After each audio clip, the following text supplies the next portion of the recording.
নমস্কার। আজকের ভিডিওটা একটু অন্যরকম। এবছর কালী পুজোর দিন আমার পরিবারের সবথেকে প্রবীণা সদস্যা আমার দাদুর মা, আমার বাবার ঠাকুমা আর আমার বুড়িমা সম্পর্কে হন যিনি, তিনি আমাদের ছেড়ে চলে গেছেন। তিনি 1 শতাব্দী পার করেছেন এখানে। তার বয়স হয়েছিল 112 বছর। আমরা খুব ব্লেসড যে আমরা এরকম একটা মানুষের সান্নিধ্য পেয়েছি যে কিনা তার নিজের পরের 5 প্রজন্মকে দেখে গেছেন। তার অনুজের সংখ্যা এখন প্রায় 100। আমরা একটা পরিবার, প্রায় একটা পাড়ার সমান হয়ে গেছি এখন। তিনি বটগাছের মতো আমাদের আগলে রাখতেন। তিনি আজ আমাদের মধ্যে নেই।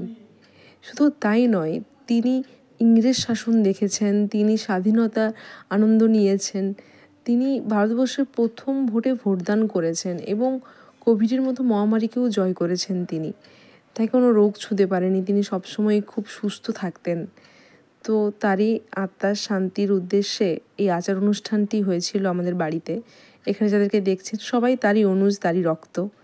তো তারই আত্মার শান্তির উদ্দেশ্যে এবং তার সমস্ত দোষ গুণ ক্ষমা করে ভগবান শ্রীবিষ্ণু যেন তাকে তার চরণের ঠাঁই দেয়, সেই জন্যে এই আচার অনুষ্ঠানটা করা হয়েছিল।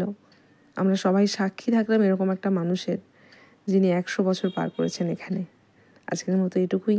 টাটা।